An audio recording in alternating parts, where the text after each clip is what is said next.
මේ තියෙන්නේ අපි පිළියෙල කරගත්ත රසම රස කෙසෙල් මුවා මස් කරිය. බලන්න කොයිතරම් ලස්සනද තියෙනවද කියලා. හරිම රසයි. ආයුබෝවන්. ආද එකතු කරගෙන යන හැමදෙනාම වෙනද වගේම මගේ මැනිකේ YouTube channel එකට ඔන්න ඉතින් මම අද ඔයාලා ගෙදරට අරන් එන්නේ කෙසෙල් මුවා මස් කරියක් පිළියෙල කරගන්න විදිය.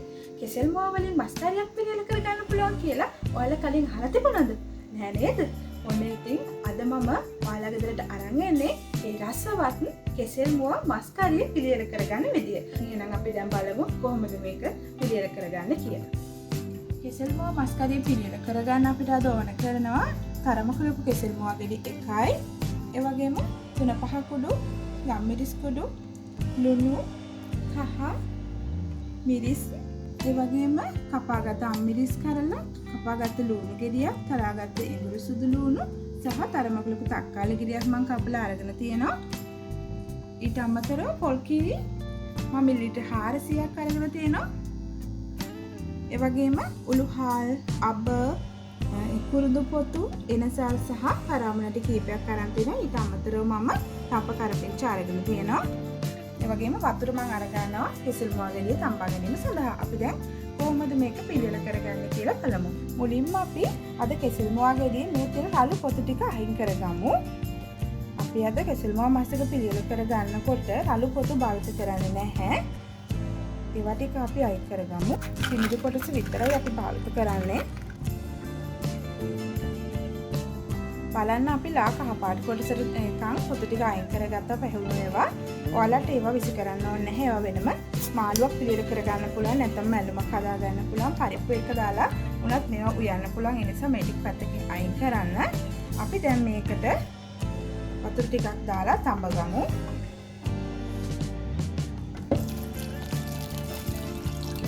මම කහ ටිකකුත් එකතු කරනවා. ඒ වගේම ලුණු ටිකකුත් එකතු කරනවා. දැන් මේක අපි හොඳට තඹගමු විනාඩි 15ක් විතර.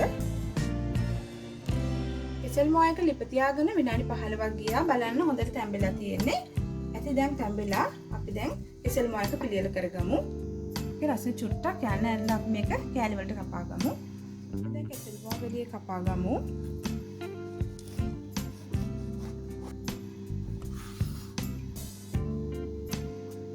කෙසෙල් මුවා ගෙඩිය මේ වගේ ලොකු කුට්ටි වලට අපි මේ විදිහට කපා ගමු.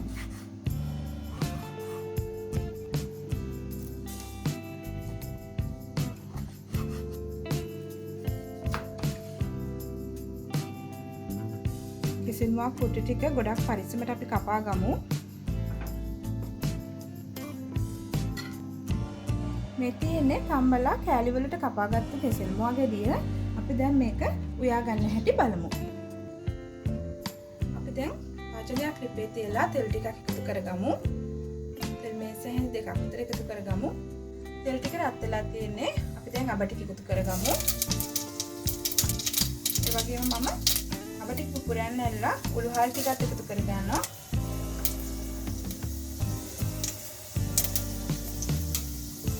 දැන් මම එනසල් ටික ඒ වගේම කුරුදු ටික එකතු කරගන්නවා. සුවඳක් එනවා එලසාල් වල. දැන් ලුණු ටිකත් එකතු කරගන්නවා. ඒ වගේම ඉඟුරු සුදු ටික මිරිස් ටිකත් එකතු කරගන්නවා. අපි තක්කාලි ටිකත් එකතු කරගන්නවා. අපි දැන් කාපෙකින් කරපිච්ච ටිකත් එකතු කරගමු. ලුණු ටික හොඳට ටෙම්පරාදු වෙලා තියෙන. අපි දැන් මිරිස් ටික 3-5 ටික එකතු කරගමු. මිරිස් කුඩු තේ හැඳි එකමාරක් එකතු කරගන්නවා. ඒ වගේම 3-5 කුඩු තේ හැඳි දෙකක් එකතු කරගන්නවා. ගම්මිරිස් කුඩු තේ හැඳි භාගයක් එකතු කරගන්නවා. අපි දැන් පොල් කිරි ටිකත් එකතු කරගමු මේ වෙලාවෙම. මම දැන් මේකට කහ චොට්ටුකුත් එකතු කරනවා. ලුණු කුඩු තේ හැඳි එකක් මම එකතු කරනවා. මොකද කලින් අපි ලුණු එකතු කළානේ කෙසෙල් මුවාට තම්බ කරන්නේ.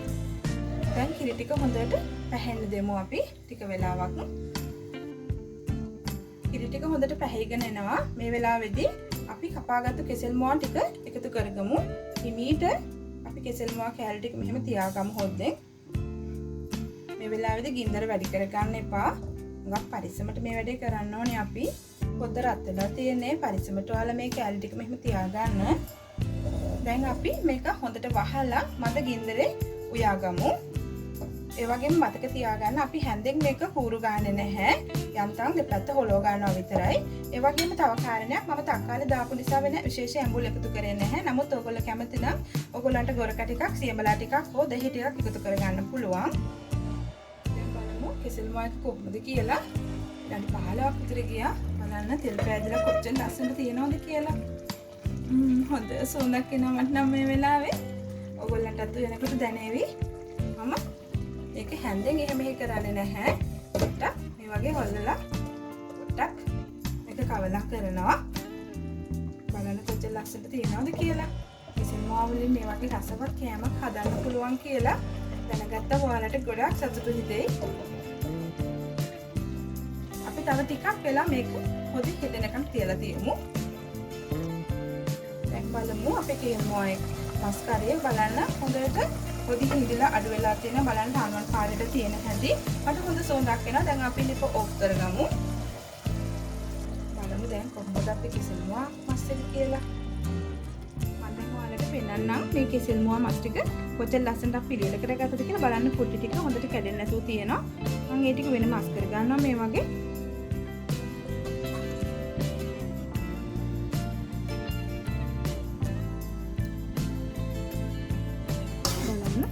පාටට තියෙන ලස්සන. ඔයාලට හිතේ සමහරට මේක පොලොස් මාළුවක් වගේ නේද කියලා. මේක හරියම රසයි. ඔයගොල්ලෝ හදලා බලන්නකෝ. මම මේ කෙසෙල් මුවා මස් කැලි එක මුලින්ම රස බැලුවේ මගේ මහත්යගේ ගෙදරදී. මහත්යගේ අම්මා තමයි මට මේක හදන විදිය කියලා දුන්නේ. ඉතින් අද ඇය ජීවිතුන් අතර නැතත් ඇය කියලා දුන්න දේ මම ඔයගොල්ලන්ට අද පිරිනමනවා. ඒක තමයි මට මේ ව්‍යංජනයේ තියෙන සුවිශේෂතාවය. ඉතින් සෙන් සහ ගුණයෙන් පිරුණු කෙසෙල් මුවා මස් කරි එක ඔයාලත් හදලා බලන්න. මම හිතනවා ඔයාලට මේක අලුත් අත්දැකීමක් වේවි කියලා. ඉතින් එහෙනම් මේ විදිහට රසවත් කෙසෙල් මුවා කරි එකක් හදලා පවුලේත් එක්ක රස විඳින්න මට කියන්න අමතක කරන්න එපා. ඔයාලා පරිස්සමට මේ දවස් ටිකේ ගෙදර පවුලේ අයත් එක්ක ඉන්න COVID-19 පරදාන්න මේ වගේ රසවත් වීඩියෝ එකකින් හමු වෙමු. මම මැනිකේ. ඔයාලට සුබ දවසක්.